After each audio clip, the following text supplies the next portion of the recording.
It's Thursday, April 24th, 2014. With AP the Mayor. Yes, sir. Dre Skuffs. Right. Skip Harrison. I heard it, and as soon as I heard it, I had to call Dre and say, please, I want to know what it's all about.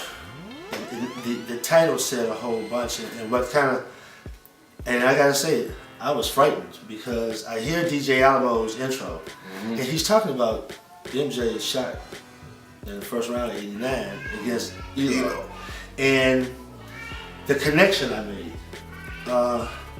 That was a game that he kind of let everybody know he's ready to take it to that next level. They didn't win the title that year; they won it the next year. But here we are.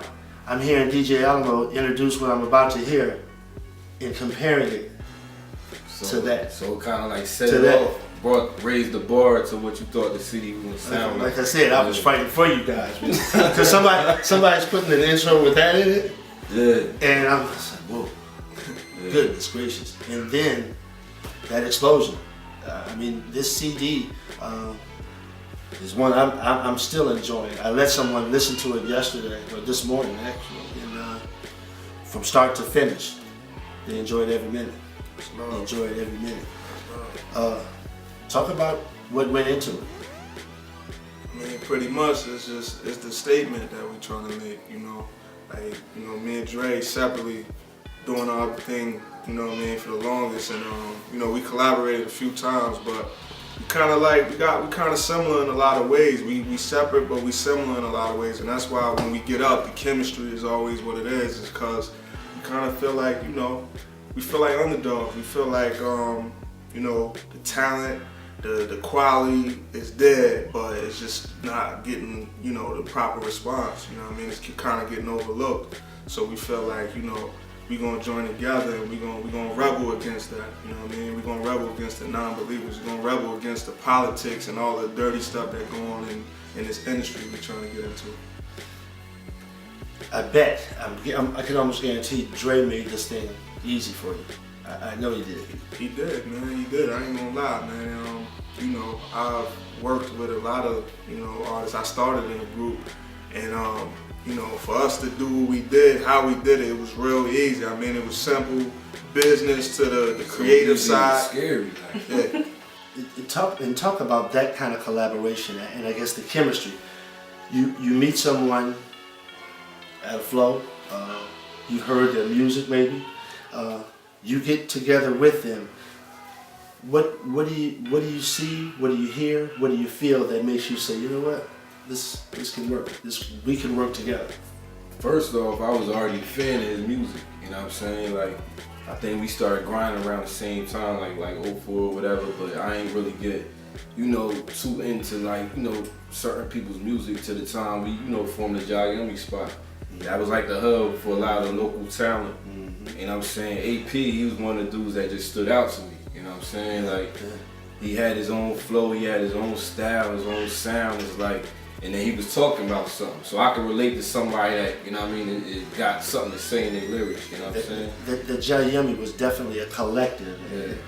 And a lot of people, a lot of artists came through there. And just that exchange that I was, fortunate to witness has grown into projects like this and others. Shout out to everybody: Alamo, West Will, Rob Summers. It was a blast, man. And again, that's where I met Dre.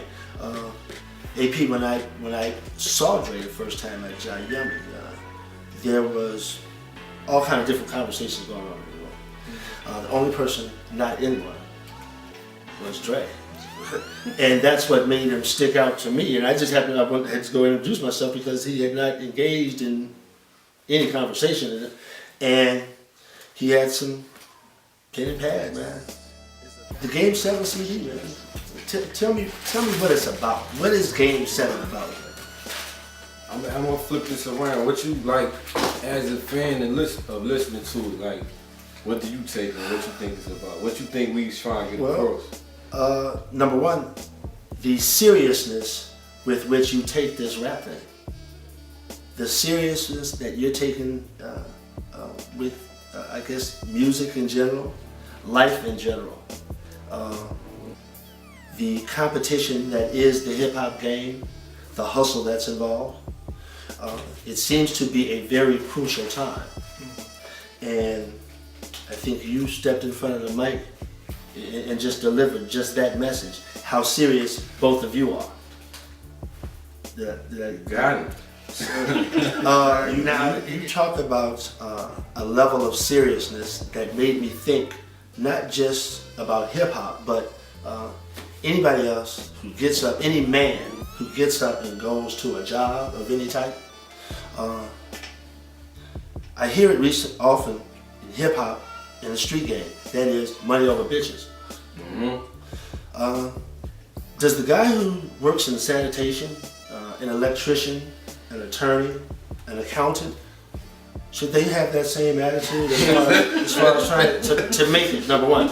I believe so. Yeah, I believe so. And the reason I'm asking is because when you watch any advertisement, read any advertisement, if it's a man, he's being put in position in a marketing, from a marketing standpoint, to show this is what you have to get some bitches. I've got to have this car. I've got to have this car. So I've got to have this suit, this watch. Yeah. I've got to have this hair mousse. I've got to smell this way. He said mousse. You know, these hair products to get this woman. But did I, in a sense, remove myself from money over bitches? Because what I'm getting, all I'm amassing, is to get what? Did you feel a sense of urgency in any way when working on this? Nah, I mean, to get the point across, yeah, but as far as the creative side, you know, I wanted us to, you know, come up with the best project we could possibly come up with. I mean, we've been working on it on and off for a minute, and between that, we've been working on our solo projects at the same time. So, I mean, I wanted us to kind of like really take our time with this, because we're making a statement. You don't want to jump off the roof without the parachute. You know what I mean? So it's like we're gonna make this statement. We got to make sure that we back it up. So we need this project to be flawless. You doing the solo, and you're doing one too. Yeah. How easy or difficult? I gotta hear this from both of you guys. How easy or difficult is that to stop what you're doing, this singular thing you're doing, then collaborate with AP while he's doing the same thing? You just gotta prioritize everything, just like life. You know what I'm saying? You know, Game 7 is the next thing that's dropping. So every now and then, when you get some free time, I work on my solo project. But my main concern was making sure Game 7 was as good as it could be first. You know what I'm saying? Because I felt like you said, the title Game 7, like, it gotta be good. You know what I'm saying? We can't put out a CD called Game 7 and it be half-assed. So like, chill pill. Like, if I had to put it to the side a little bit to make sure this is good, it is what it is.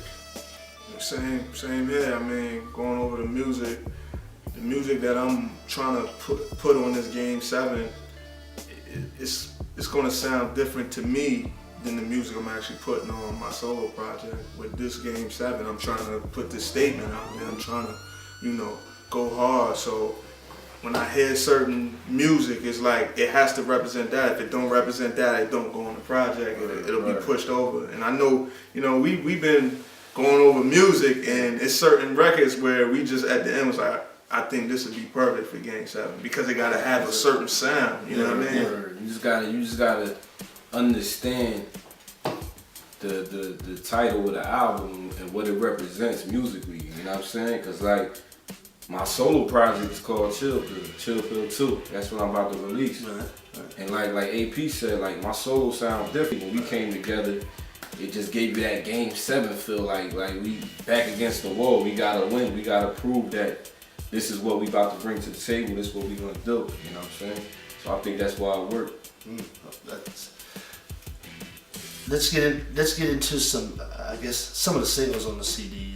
If we can, please start with my favorite, You're Not Mine.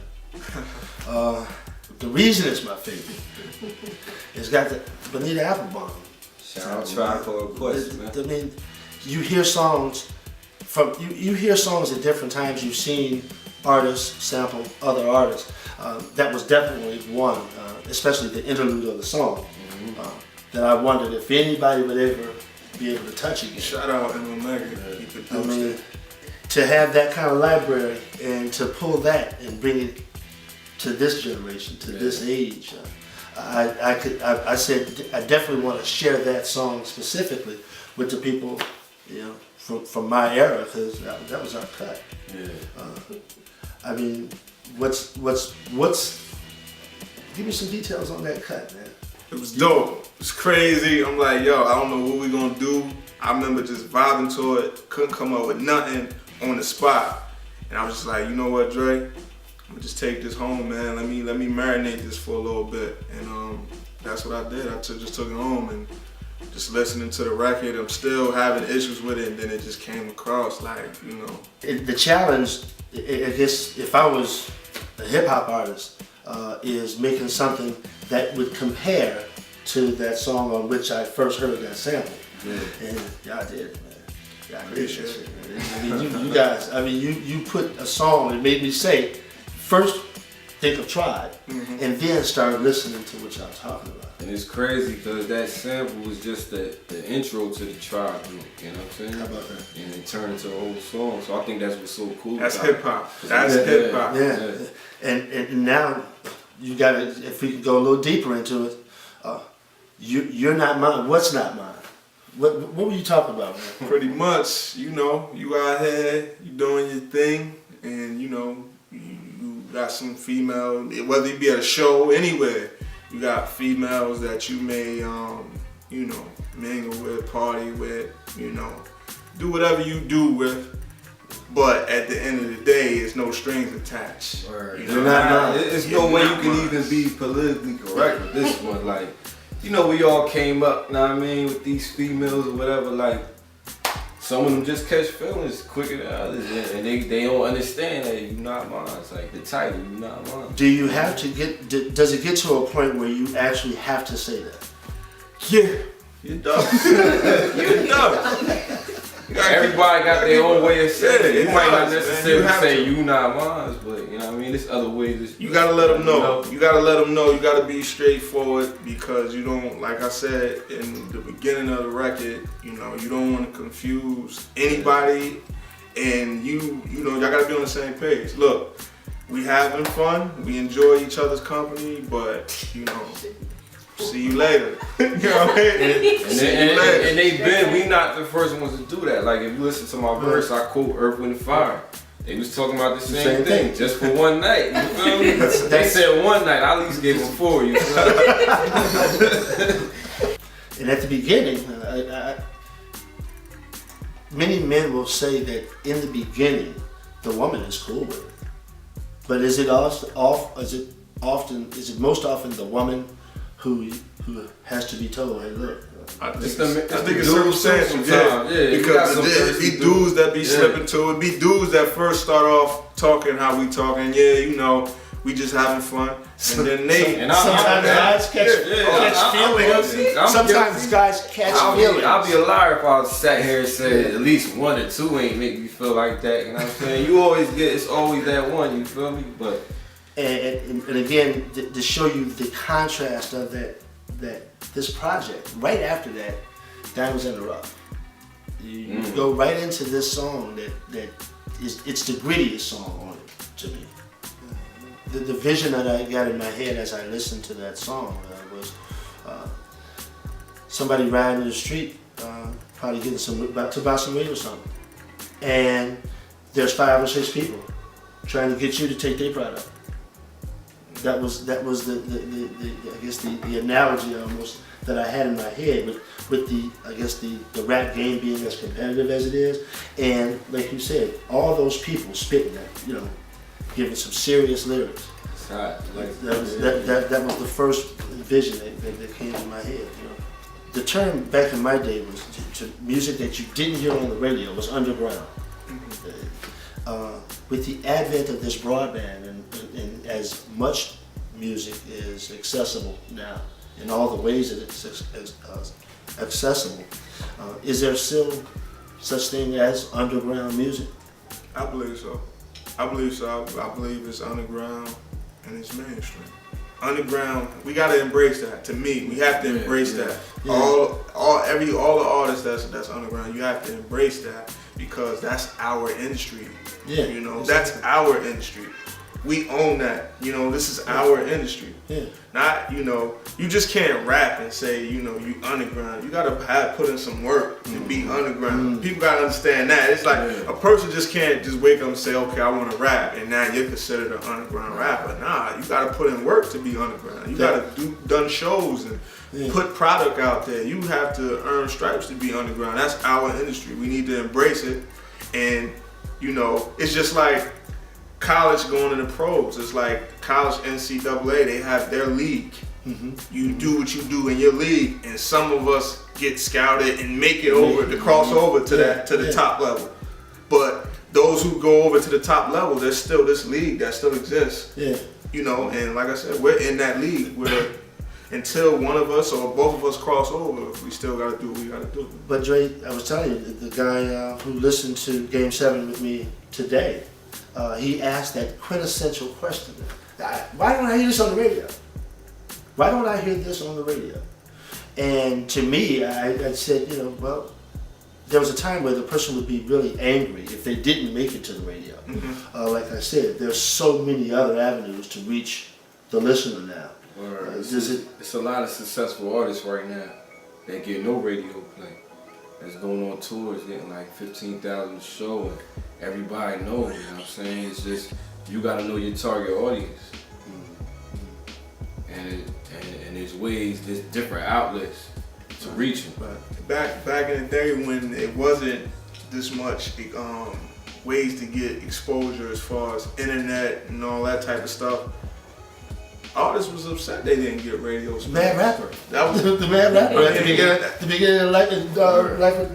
That's all we had. That's all you had. You know. That guy. It's so much now today where you know you have cats that's like, look, man, I'm not like me personally, and maybe I can speak for Dre. We had these conversations. We not going in there saying let's make a song for the radio. We just going to make records. If it gets put on the radio. So you know, so big. It's a bonus. It's a plus. Appreciate the radio, but we not going in there with the mentality like let's make a song to get put on the radio. Also, I had to listen to the CD twice so I could know who was AP on some of the songs and who was Dre. Now that came back to that whole thing of the chemistry. How can you tell? Did you guys listen to each other and say, hey, he kind of sounds like me, vice versa? Man, I don't think AP sounds nothing. Yeah, in the heat of your lyrics. But if nobody like never heard both of us rapping, I can see where they would be confused because they don't know who is who rapping. They just see the picture on the cover. Yeah, I got halfway through the music and went back, and it was on the hooks on the first two songs that I could tell who was who for sure. I could tell who was who for sure. But what else I got to say, man? What y'all been doing the last week, man? Since you've got time now. You dropped the CD earlier this week. Actually, we don't got time now because this grind mode for real now. Like the music, the easiest part. Because we've been doing this for so long, but now it's like we gotta get it to the masses. You know what I'm saying? Get it to the masses. With no backing. No major budget or like no major anything behind us. Know what I mean? We don't got no managers, no managers involved, no straight. Nobody to walk us in the door. We pretty much strangers. Record labels, A&R people, concert venues. There's a new CD out, man. There's some new music out. It's called Game 7. People want to hear it. What you doing? You'll love it. You'll love it. I don't know. I don't know where the energy came from, but when you hear it, you'll feel it. Yeah. AP, man, it's awesome meeting you, man. Same here, man. Pleasure all mine. Dre, keep it going, man. Yeah. We hope to hear more from y'all. A new collaboration just released. AP's got something new coming out. Soon, hopefully soon. Dre project also. Check him out. Skip Harrison. You'll see me again too. I gotta start doing that in my interview. They like, fuck. Please. That was so subconscious. Yeah. What's going on? I'm Skip Harrison. It's called Game 7, the new project out by 3, 2, 1. We keeping that too. Skip Harrison. It's called Game 7, new project out from Dre Skuffs and AP Mayor. We're gonna talk about Hold on, AP the Mayor. the Mayor. AP the man. The Mayor. AP the Mayor. That's better than The AP the Mayor. Yeah. Hey, it's called Game 7. It's just what it says. The new project out by Dre Skuffs and AP the Mayor. They're talking about it. Word.